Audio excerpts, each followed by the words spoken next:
To the City of Tshwane, where their bid to be exempted from salary increases has failed.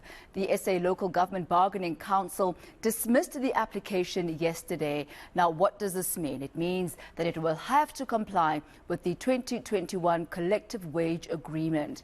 But the city wants the decision to be reviewed, saying it simply does not have the money. Let's find out how they plan to move forward. And joining us for that conversation is Mayor Cilliers Brink. A very good morning to you, Mayor Brink. Your reaction to this decision, you seem to have been quite confident that the outcome will be very different from what it was yesterday. Well, you know, take your chances. You never quite know what a tribunal or a court will say. What we are sure of is that we don't have the money to pay this increase. It will cost 600 million rand, which we don't have. When we adopted the budget of the city, we made it clear that the budget is underfunded by about 3 billion rand, at least, because of the losses made on load shedding, the poor tariff to the electricity, or the poor tariffing by NERSA to the electricity crisis, and various shocks that the city has had to go through. And I believe that, unfortunately, the Bargaining Council misdirected itself in this instance.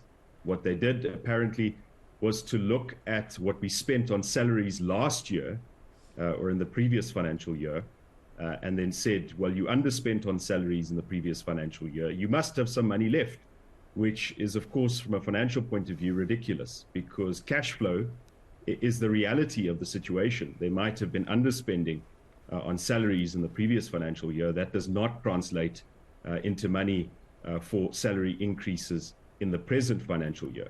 So we believe there are very valid grounds for the city to take this on review. And of course, by doing so, we are acting within the ambit of the law. We're not acting unlawfully. We're doing what is open to the city to do. And we believe we are acting in the interests of residents, who are ultimately the folks that pay for these increases.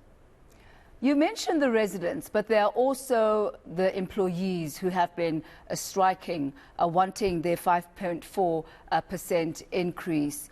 How do you plan to deal with them? Because should they not get their increase, they will not be going back to work. So, in fact, we've seen people coming back to work in larger and larger numbers.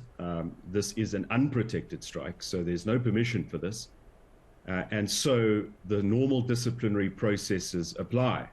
A dismissal if you don't heed warnings to come back to work, the withholding, the docking of pay for those who come to work and then refuse to go out and work. And we have to take these disciplinary steps that are open to all employers in terms of South African labor law. But the important point here is that South Africans and our institutions and different stakeholders, including organized labor, must learn to act within the law. Otherwise, we will completely become a lawless country.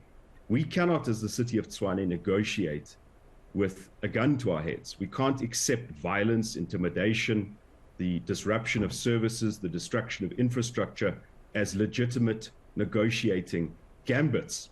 You would know that the entire country is now on a fiscal cliff.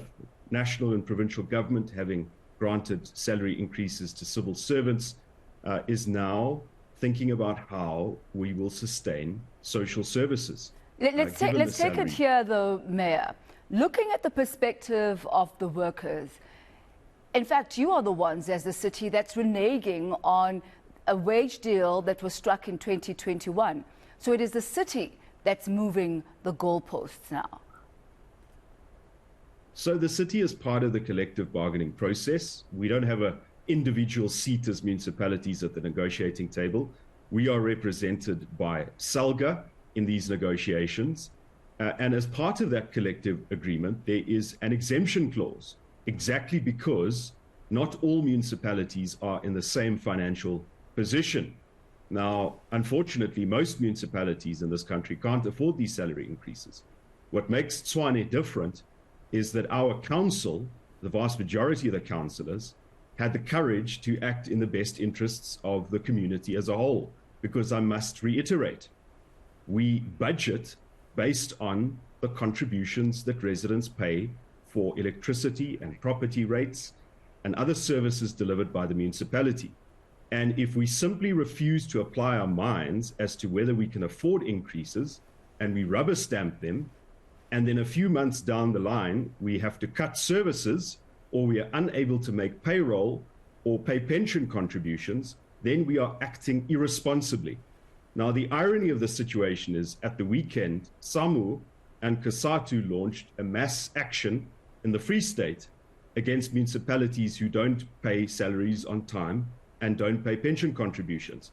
Now, that is exactly the type of situation that the City of Tshwane wants to avoid. And so we're not just acting in the best interest of the city, of residents, we are trying to protect the jobs and the regular incomes of employees of the city to the extent that we can afford it. Now, Mayor Brink, you are going to be taking this to the Labour Court for review. What are your grounds for review? Is it the affordability factor that you highlighted, saying that you'll need 600 million rand, which you clearly don't have, in order to meet that obligation? Is that the main ground for your appeal?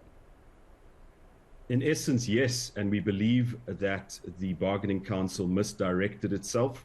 It looked at a salary saving last year and then simply assumed that that carries over and that we suddenly have the money, despite the fact that the city didn't hire anybody, didn't fill vacancies, especially senior management vacancies, which this year we have to fill.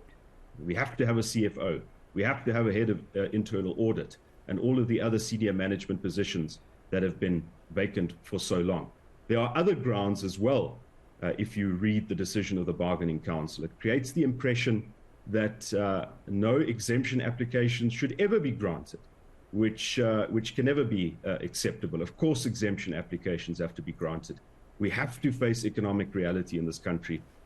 There are 19,500 employees in Tshwane, but there are 3.5 million people living in the city whose contributions fund these salary increases and who look to the city for sustainable service delivery.